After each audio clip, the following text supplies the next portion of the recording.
오늘은 우리 베를린 소망교회의 창립 27주년 기념주일입니다. 여러분이 잘 아시다시피 우리 교회는 1992년 12월 6일 고백교회와 영락교회가 연합함으로써 새롭게 태어난 교회입니다. 그래서 매년 12월 첫 주를 교회 주일로 지키고 있습니다. 그런데 올해는 12월 첫째 주일이 첫 번째 아드벤트였기 때문에 한독 연합 예배로 들었고, 그래서 오늘 주일을 교회 주일로 지킵니다. 교회 주일이 되면 우리 베를린 소망교회는 지금 어떤 교회이고 또 앞으로 어떤 교회가 되어야 하나, 그런 고민과 또 반성을 하게 됩니다.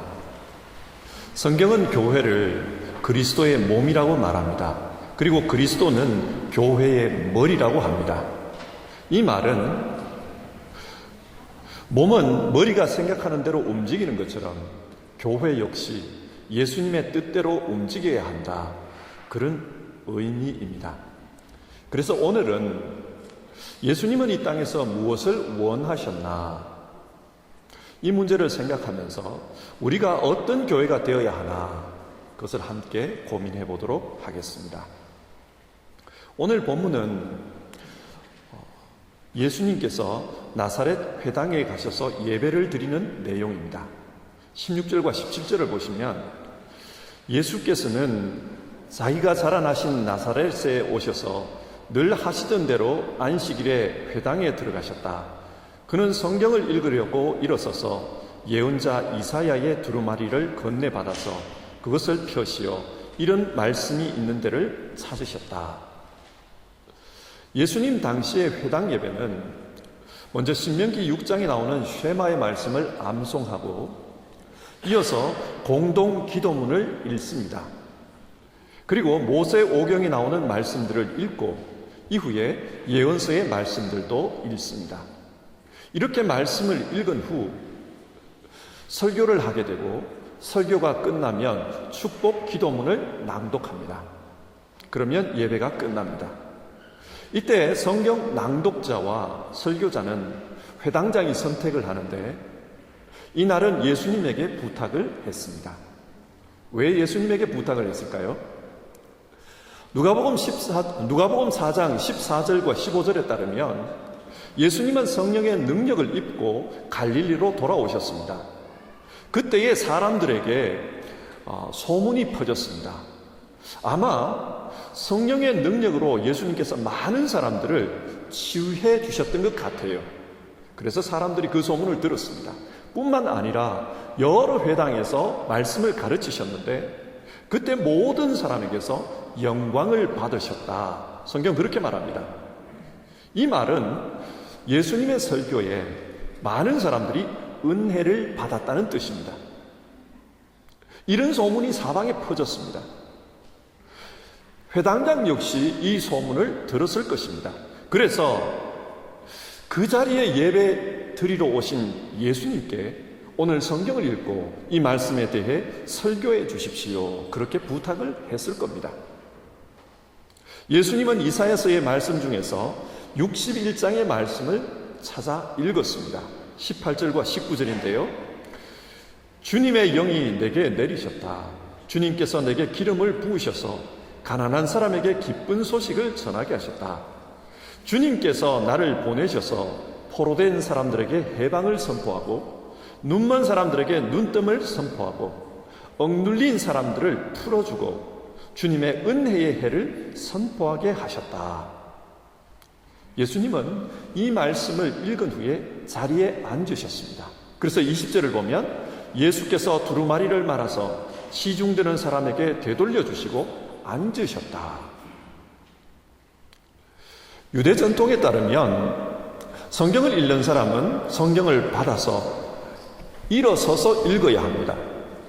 그러나 설교를 할 때에는 자리에 앉아서 합니다. 하나님의 은혜의 보좌에서 그 말씀이 흘러나온다는 것을 상징하기 위해서입니다. 그래서 20절에서 앉으셨다, 이 말은 설교를 시작했다, 그렇게 의역할 수가 있습니다. 예수님께서 설교하십니다. 그러자 사람들이 주목했습니다. 이때 예수님께서 무엇에 대해서 설교를 했습니까? 21절을 보면 이 성경 말씀이 너희가 듣는 가운데서 오늘 이루어졌다. 예수님이 이 말씀을 선포했습니다. 19절에서 주의 은혜의 해를 선포하러 왔다. 그 말씀을 읽었습니다. 여기서 은혜의 해는 희년을 의미합니다. 그러니까 예수님은 이사야 선지자가 메시아가 오시면 이루어질 것이라고 선포한 그 희년이 지금 여기서 이루어졌다. 그렇게 설교한 것입니다. 자, 여기서 이런 질문을 해봅시다. 누가복음을 기록한 누가는 왜 이 설교를 예수님의 첫 설교로 소개하는 것일까요? 다른 복음서에서는 예수님의 첫 설교를 회개하라, 하나님의 나라가 가까이 왔느니라 그렇게 소개합니다. 예수님의 일에 대해 시초부터 조사한 이 누가 역시 이 사실을 몰랐을 리 없습니다. 그런데 왜 누가는 하나님의 나라가 왔다, 그것이 아니라 희년에 대해서 설교를 할까요? 희년에 대해서 왜 설교했다고 말할까요? 누가는 의사입니다. 의사는 그 직업의 특성상 굉장히 정확하고 꼼꼼합니다. 그래서 누가는 다른 복음서가 말하는 그 하나님의 나라가 무엇일까? 구체적으로 무엇일까? 그래서 여기에 집착합니다. 좀 더 정확히 말하면 희년의 선포와 연관이 있다. 그것을 밝혀주고 있는 것입니다. 그러니까 예수님께서 이 땅에 오신 이유는 성경이 말하는 그 희년의 선포를 이루기 위해서이다. 그 말씀입니다. 그렇다면 여러분, 희년이 무엇입니까? 히브리어로 희년은 요벨입니다. 요벨은 수장의 뿔로 만든 나팔입니다. 제50년째 되는 해에 그 대속절이 되면 대제사장이 이 뿔나팔을 불면서 희년이 왔다는 것을 알립니다. 그래서 이 희년을 뿔나팔을 의미하는 단어 요벨로 표현합니다. 이 요벨에서 환호라는 뜻의 독일어 유벨이 나오고요, 기념일을 의미하는 유빌레움이 나옵니다. 그러니까 이 요벨은 기쁜 날입니다. 그렇기 때문에 한국어로는 이 요벨을 기쁠 해년, 희년이라고 번역합니다. 레위기 25장은 희년에 대해서 설명해 주고 있는데, 한마디로 이 희년은 모든 것이 원래의 자리로 돌아가는 것입니다. 예를 들어 어떤 사람이 생활이 어려워져서 하나님께서 주신 기업을 팔았다고 합시다. 여기서 기업이란 여호수아가 가나안 땅을 정복한 후에 각 지파, 각 가족별로 나누어 준 땅입니다. 그런데 땅이라는 것이 어떤 땅은 좀 더 비옥하고 어떤 땅은 척박할 수 있습니다. 그래서 척박한 땅을 기업으로 받은 사람들은 농사를 지어도 수입이 많지 않습니다. 그러면 생계를 위해 다른 방법을 동원해야 합니다. 그렇게 해가지고 살 수가 없습니다. 그래서 땅을 팝니다. 이런 경우 땅을 팔았다 할지라도 희년이 되면 그 땅이 원래 주인에게로 다시 돌아옵니다. 이게 희년법입니다. 또 다른 경우를 생각해 봅시다. 생계가 어려워지면 빚을 내어서 생활을 끌어갈 수가 있습니다. 그런데 그 빚을 갚을 능력이 안 되면 그 사람은 빚을 빌린 사람의 종이 되어야 합니다. 하지만 이런 경우에도 희년이 되면 그 사람은 종에서 해방이 됩니다. 원래의 신분으로 돌아가는 겁니다. 이것이 희년입니다. 그렇기 때문에 가난한 자, 포로된 자, 억눌린 자들은 이 희년의 나팔 소리가 기쁠 수밖에 없습니다. 그래서 기쁠 해년, 희년이라고 부릅니다. 그런데 여기서 우리가 주목할 것은 이 희년은 대속죄일에 대제사장이 나팔을 불면 시작된다는 사실입니다. 이것이 무엇을 의미할까요? 대속죄일은 유대인들이 1년 동안 지은 죄를 하나님 앞에 회개하고 용서를 비는 날입니다. 이날 대제사장은 회개를 위해서 2마리의 수염소를 준비합니다. 한 마리는 잡아서 그 피를 가지고 지성소에 들어가 속죄소에 뿌립니다. 속죄소가 무엇이냐 하면은 율법궤를 덮고 있는 덮개입니다. 그런데 이 율법궤의 덮개, 속죄소에 하나님이 임재해 계십니다. 그러니까 그 속죄소에 피를 뿌린다는 것은 죄로 말미암아 뒤틀려진 하나님과의 관계를 이 희생의 피를 통해 원래대로 회복한다, 그 의미가 있습니다. 그렇게 속죄의 피를 뿌린 다음에 대제사장은 밖으로 나와서 다른 한 마리의 수염소 머리 위에 안수를 합니다. 그리고 이 염소를 아사셀로 보냅니다. 그래서 이 염소를 아사셀의 염소라고 부릅니다. 여기서 아사셀이 무엇인가에 대해서는 신학적으로 논란이 있습니다. 신학자들이 가장 많이 지지하는 견해에 따르면 이 아사셀은 유대 광야에 있는 한 지명입니다. 그곳은 바위산 낭떠러지이고 그 낭떠러지에서 이 염소를 떨어뜨립니다. 이게 무슨 의미냐 하면 제사장이 이 염소에게 안수를 하지 않았습니까? 그러니까 이 염소는 이스라엘 백성 모든 죄를 짊어진 희생양이 된 겁니다. 그런데 만약 광야로 이 염소를 보냈는데 그 염소가 살아서 다시 집으로 돌아오면 어떻게 됩니까? 그러면 자신들의 죄가 자기들로부터 떠나간 게 아니라 다시 돌아왔다, 그 의미가 되잖아요. 그래서 다시는 이 염소가 돌아오지 못하도록 아사셀이라는 그 낭떠러지에서 떨어뜨려서 죽이는 겁니다. 이렇게 대제사장이 속죄의식을 행하고 있을 때 백성들은 금식하며 자기를 괴롭게 해야 합니다. 회개하는 것입니다. 그래서 이 회개를 통해 그 속죄의식에 참여합니다. 그러니까 그 피 흘린 숫염소와 압사셀의 염소는 자기 자신들의 죄를 짊어지고 희생하는 것입니다. 이것이 대속죄일에 이루어지는 의식입니다.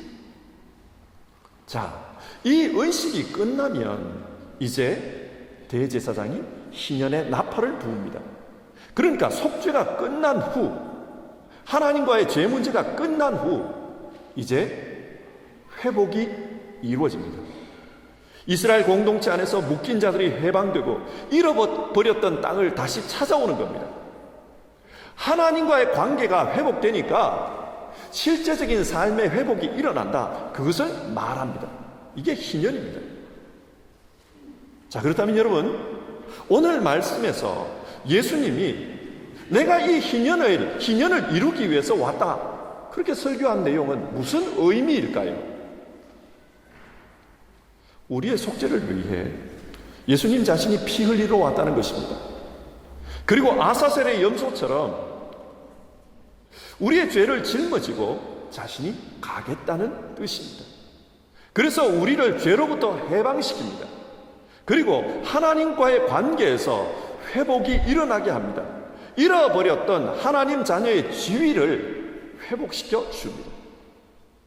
예를 들어서 누가복음 15장에 나오는 탕자의 비유를 한번 생각해 보십시다. 이 탕자는 아버지를 떠났습니다. 모든 유산을 챙겨가지고 자기 살고 싶은 대로 살았습니다. 허랑방탕하게 살면서 완전히 망해버렸습니다. 이것이 죄입니다. 그는 아버지에게 죄를 지었습니다. 모든 것을 잃고 바닥까지 떨어졌습니다. 죄의 결과입니다. 아들로 불리기도 이제 힘들어졌습니다. 그런데 여기서 속죄의 은혜가 발생합니다. 그래서 회복이 일어납니다. 다시 아들의 지위를 회복합니다. 다시 아버지의 은혜 가운데 살아갈 수 있게 되었습니다. 아버지께서 그를 잔치하면서 기뻐해 주십니다. 이것이 예수님이 말씀하시는 희년입니다. 이상의 내용을 정리해 보면 예수님은 이 땅에 영적 희년을 선포하러 오셨습니다. 이 영적 희년을 이루는 것, 그것이 예수님의 꿈이었습니다. 자, 오늘 말씀을 우리 자신에게 한번 적용해 봅시다. 오늘은 교회 주일입니다. 교회는 머리이신 예수님의 뜻을 몸소 행하는 곳이라고 했습니다. 그러면 오늘 본문의 말씀에 비추어 볼 때 우리는 어떤 교회가 되어야 할까요? 희년의 꿈이 이루어지는 교회가 되어야 합니다. 그러기 위해서는 먼저 우리 개인의 삶에 이 희년의 회복이 일어나야 합니다. 하나님과의 관계에서의 회복, 사명에서의 회복이 일어나야 합니다. 기독교 신앙은 나는 누구인가, 그것에 대해서 깊이 생각하게 만듭니다. 성경을 읽다 보면은 지금 나는 누구지? 그런 생각을 하게 됩니다. 예를 들어 이스라엘 민족을 한번 보십시다. 하나님께서는 그들을 거룩한 백성으로 부르셨습니다. 그들을 하나님을 섬기는 영적인 제사장으로 삼으셨습니다. 그러나 그들이 가나안 땅에 들어가서 살면서 그 정체성을 잃어버렸습니다. 우리식으로 말하면 믿는 사람이 세상 속에서 살면서 정체성을 잃어버렸습니다. 물질적 풍요를 위해서 우상을 섬기고 가나안의 문화를 따라갑니다. 그 결과 타락한 백성이 되고 말았습니다. 우리는 이런 성경의 내용을 읽다 보면 나는 지금 누구인가, 그런 생각을 하게 됩니다. 그 이스라엘 백성을 보면서 나는 지금 어디에 서 있는가, 그 생각을 하게 됩니다. 만약 우리 역시 그들과 똑같이 욕망을 쫓아 살다 보면 원래의 고귀한 모습을 잃어버리고 타락한 모습으로 살 수 있습니다. 하나님과의 관계가 깨어집니다. 하나님께서 맡기신 사명도 잊어버립니다. 그래서 세상 사람과 똑같아집니다. 그래서 성경을 읽다 보면 나는 누군가, 그 고민을 하게 됩니다. 그리고 신앙 가운데 내가 누군지를 찾아가도록 만듭니다. 여러분, 성경이 말하는 우리, 나 자신, 나는 누구입니까? 사람은 하나님과의 관계 속에서 진정한 자기 모습을 발견할 수 있습니다. 이사야서 6장의 말씀을 생각해 봅시다. 이사야 선지자가 어느 날 하나님으로부터 부르심을 받습니다. 성전에 들어갔는데 하늘 높이 솟은 그 보좌로부터 하나님의 옷이 이 땅까지 내려와 있습니다. 그 하나님을 보았습니다. 그때 이사야가 무슨 말을 합니까? 화로다 나여 망하게 되었도다. 나는 입술이 부정한 죄인인데 만군의 왕이신 여호와를 배웠도다. 그는 하나님을 만난 후 자신이 죄인이라는 것을 고백합니다. 바울은 어떻습니까? 바울은 바리새인으로 살 때 자신이 의인이라고 생각했습니다. 율법으로는 흠이 없는 자라고 생각했습니다. 그러나 주님을 만나고 난 이후에 나는 죄인 중에 괴수다, 그렇게 고백합니다. 근데 여러분, 이렇게 자신의 존재를 깨닫고 나면 사명이 분명해집니다. 이사야의 경우 하나님께서 누가 우리를 위해 갈고 그렇게 탄식하자 이사야가 응답합니다. 주님, 내가 여기 있습니다. 나를 보내십시오. 이사야는 자신이 무엇을 해야 하는지 사명을 찾습니다. 바울 역시 마찬가지였습니다. 자기가 주님 앞에서 죄인 중에 괴수로 살았다는 것을 깨달았을 때 그는 죄인을 살리신 주님을 위해 복음의 사도가 되어야 된다는 것을 알게 되었습니다. 사명을 발견한 것입니다. 베드로전서는 흩어진 나그네들에게 보낸 편지입니다. 2000년 전 우리와 같이 이방의 나그네로 살아가는 그 사람들에게 주신 하나님의 말씀입니다. 어쩌면 그들 역시 이방 땅에서 이민자로 살아가면서 한없이 초라해지는 자신의 모습을 느꼈을지 모르겠습니다. 그래서 어려움을 만날 때마다 자기를 비하하며 그렇게 살았을지도 몰라요. 그런데 여러분, 성경은 그렇게 낮아진 사람들, 그 사람들을 어떻게 평가합니까? 2장 9절입니다.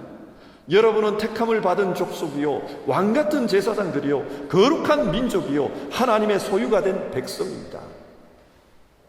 하나님 앞에 서서 보니 그들의 존재가 달라집니다. 왕같은 제사장이라고 합니다. 왜 그렇습니까? 예수님께서 그들을 위해 값을 치러 주셨습니다. 그들을 위해서 희년의 나팔을 불어주셨습니다. 그들에게 고귀한 신분을 부여해 주셨습니다. 그러자 그들에게 새로운 사명이 주어집니다. 이는 너희를 어두운 데서 불러내어 그의 기이한 빛에 들어가게 하신 이의 아름다운 덕을 선포하게 하려 하십니다. 그 사람들에게 이런 사명이 있다는 것을 깨닫게 해주셨습니다. 성경이 무엇을 말합니까? 하나님 앞에 섰을 때 내가 누구인지, 내 사명이 무엇인지 그게 뚜렷하게 보인다는 것입니다. 그렇다면 여러분, 예수님은 우리가 어떤 교회가 되기를 원하실까요?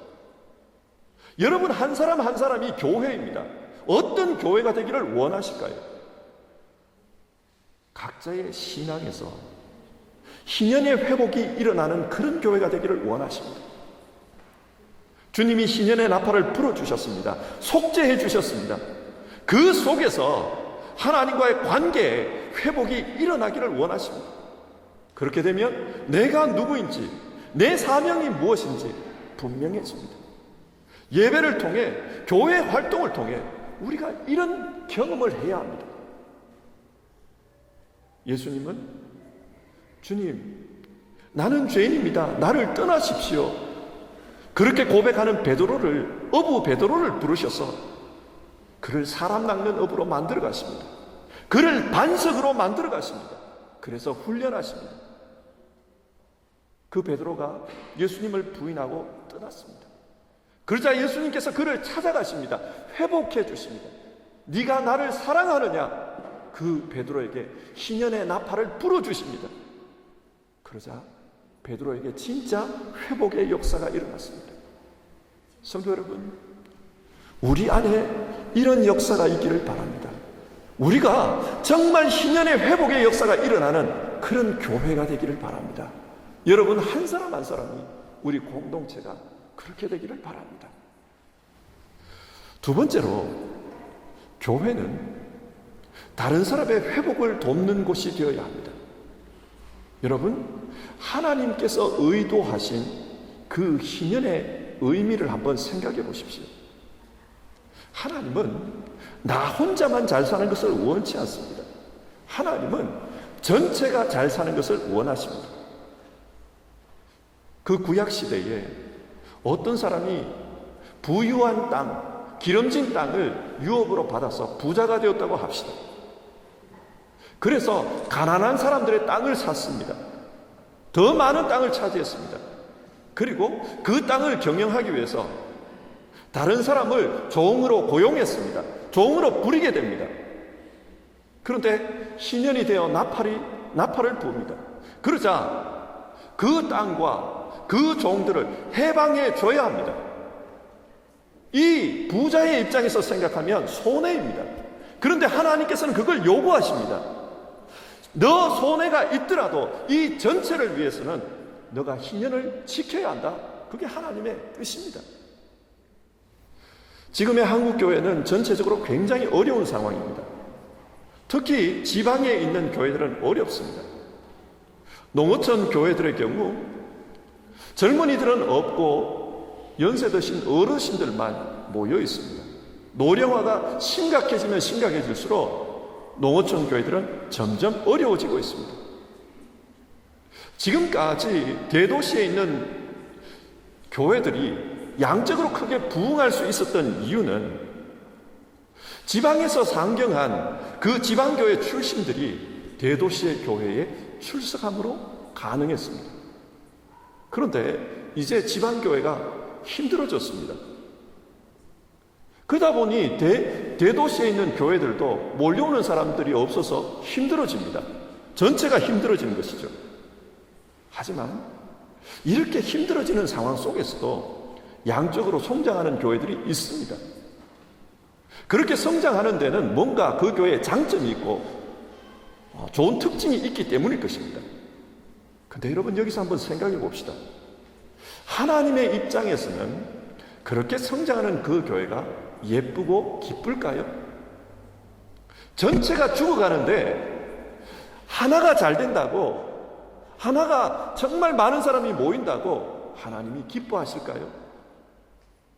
희년의 정신에 비추어 보면 이런 교회들은 기뻐하기 전에 해야 할 일이 있습니다.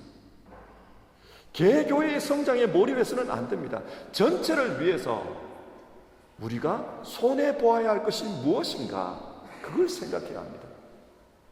부자가 희년이 선포되면 내 것을, 지금까지 내 것이었던 것을 돌려줘야 되듯이 지금 내가 손해보아야 할 것이 무엇인가, 그걸 생각해야 합니다. 우리 교회는 큰 교회는 아닙니다. 한국교회 전체적으로 볼 때 200명에서 300명 출석하는 이런 교회는 소형교회, 작은 교회에 속합니다. 그러나 이곳 베를린에서는 우리 교회가 큰 교회입니다. 여러분, 이곳에서 우리가 해야 될 일이 뭘까요? 희년의 정신에 비추어 보면 우리는 베를린에 있는 교회들을 위해서, 독일에 있는 한인 교회들을 위해서 무엇을 기여해야 하는가, 우리가 포기해야 되는 것은 무엇인가, 그걸 생각해야 합니다. 독일에 있는 한인 교회들은 어떻게 보면 다 비슷비슷합니다. 100명 모이는 교회나 200명 모이는 교회나 다 크게 보면 거기서 거기입니다. 그런데 도토리 키재기에 사람들이 관심이 많습니다. 하나님은 이런 일에 관심이 없습니다. 우리 교회가 큰 교회는 아니지만 이 지역에서는 큰 교회이니 이 지역을 위해서 무엇을 해야 하나, 우리가 포기해야 되는 것, 우리가 희생해야 하는 것, 우리가 나누어줘야 하는 것은 무엇인가, 우리는 그걸 생각해야 합니다. 우리 교회가 몇 년째 미자립교회를 돕고 있습니다. 돕는 액수로 보면 그 교회들에게 큰 도움은 안 될 것 같아요. 하지만 저는 정신이 중요하다고 생각합니다. 우리가 손해를 보더라도 전체를 위해서 우리가 나눠줘야 될 것, 나눠줘야 될 걸 나눠주는 것, 이게 중요합니다. 저는 이것이 주님께서 원하시는 교회라고 생각합니다. 요즘 베를린의 상황을 보면 고민이 있어요. 이 베를린에 많은 교회들이 생겨나는데 교회 학교가 없는 교회가 참 많습니다. 교회 학교가 없다는 것은 이 베를린에 있는 한인 교회들의 미래가 없다는 의미와도 같습니다. 어린이나 이 청소년들이 자기들 수준에 맞는 언어로 자기들의 예배를 드리는 것이 중요한데 그게 지금 잘 안 되고 있어요. 우리 교회는 어린이들, 또 청소년들, 청년들을 위한 이 예배가 있습니다. 만약에 같이 모여서 어린이들이, 청소년들이 예배를 한다면 그 아이들의 신앙에 얼마나 좋을까요? 근데 이거는 우리 입장에서의 생각입니다. 작은 교회 입장에서 생각해 보면 그렇게 예배하다 보면 그 애들 나중에 결국은 소망교회 교인 된다, 그런 염려가 있을 거예요. 자, 여러분, 이런 상황에서 이 베를린 전체를 위해 우리가 할 수 있는 일이 무엇이 있을까요? 교회의 토대를 위해서 우리가 할 수 있는 것이 무엇이 있을까요? 오늘 이 희년의 정신을 가지고 우리가 고민해 봐야 될 문제입니다. 예수님은 자신이 이 땅에 오신 이유를 이렇게 말씀하셨습니다. 마가복음 10장 45절의 말씀인데요. 인자는 섬김을 받으러 온 것이 아니라 섬기러 왔으며 많은 사람을 구원하기 위하여 치를 몸값으로 자기 목숨을 내주러 왔다. 예수님은 섬김을 받는 것이 아니라 섬기러 왔다고 했습니다. 그렇다면 예수님의 교회도 섬김을 받는 게 아니라 섬기는 교회가 되어야 합니다. 이 지역으로부터 큰 교회가 되었다고 자랑하고 섬김받는 것이 아니라 섬기는 교회가 되었으면 좋겠습니다. 말씀을 맺겠습니다. 오늘은 대림절 두 번째 주일입니다. 대림절은 주님의 오심을 기다리는 절기입니다. 그래서 오늘 성경 말씀을 통해 주님이 이 땅에 오신 이유가 무엇인지 그것을 생각해 보았습니다. 주님이 이 땅에 오신 이유는 희년의 꿈을 이루기 위해서였습니다. 우리 교회 역시 그런 교회가 되기를 힘썼으면 합니다. 누가복음 4장 18절과 19절의 말씀은 이사야서 61장의 말씀을 인용한 것입니다. 이사야서 61장은 당시 유대인들이 바벨론 포로 상태에서 어서 하나님의 희년이 선포되었으면 좋겠습니다. 그래서 우리가 바벨론 포로에서 해방이 되어 고향으로 돌아갔으면 좋겠습니다. 그 소원을 품고 있는 겁니다. 하나님은 그런 사람들에게 이사야서 60장을 통해 하나님의 빛이 비칠 것이라고 합니다. 그러면 그때에 하나님의 종 메시아가 와서 이 땅에 희년의 회복이 이루어질 것이다. 그렇게 선포하고 있습니다. 빛이신 예수님은 자신의 생애를 통해 이 꿈을 실현하셨습니다. 교회 주일을 맞아서 우리도 예수님의 이 꿈을 한번 생각해보고 꿈꾸었으면 합니다. 주님의 빛이 우리 속에 비치는 가운데 하나님의 회복이 우리 각자에게 또 이 땅에 있는 교회들에게 일어나도록 우리가 해야 할 일들을 생각해 보았으면 좋겠습니다. 우리 이 시간 함께 찬송하면서요, 예수님의 그 희년의 꿈을 우리 또 같이 생각해 보기를 바랍니다. 550장 1절과 2절입니다.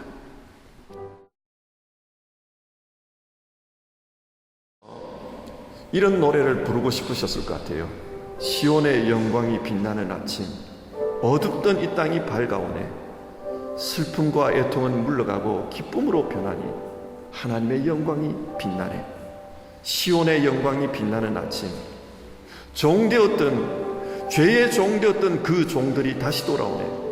오래전 선지자가 꿈꾸었던 그 복을 내가 이 땅에 이루러 왔노라. 우리 주님께서 그렇게 찬송하셨을 것 같아요. 여러분, 우리도 이 희년의 꿈을 같이 한번 꾸어봅시다. 그리고 주님 앞에 기도해 봅시다. 먼저는 우리 개인들이 교회입니다. 우리 개인들이 주님의 이 희년의 꿈, 회복의 꿈을 경험하는 그런 교회가 되기를 기도해 봅시다. 그리고 나아가서 우리 소망교회가 27주년을 맞는 우리 소망교회가 주님의 이 희년의 꿈을 이루는 교회 될 수 있기를 그렇게 같이 기도해 봅시다. 기도하겠습니다.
하나님, 오늘은 성경 말씀을 통해 예수님께서 이 땅에 오신 이유를 살펴보았습니다. 예수님은 희년의 꿈을 이루기 위해 이 땅에 오셨습니다.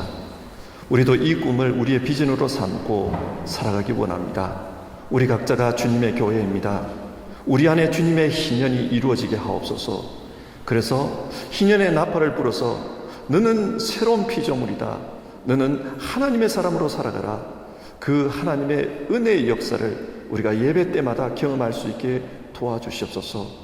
또 우리가 살아가는 이 시대 교회들 속에 희년이 이루어지게 하옵소서. 베를린 소망교회가 주님의 이 꿈을 위해 자기 역할을 잘 감당하는 그런 교회가 되게 하여 주옵소서. 예수님의 이름으로 기도드립니다. 아멘.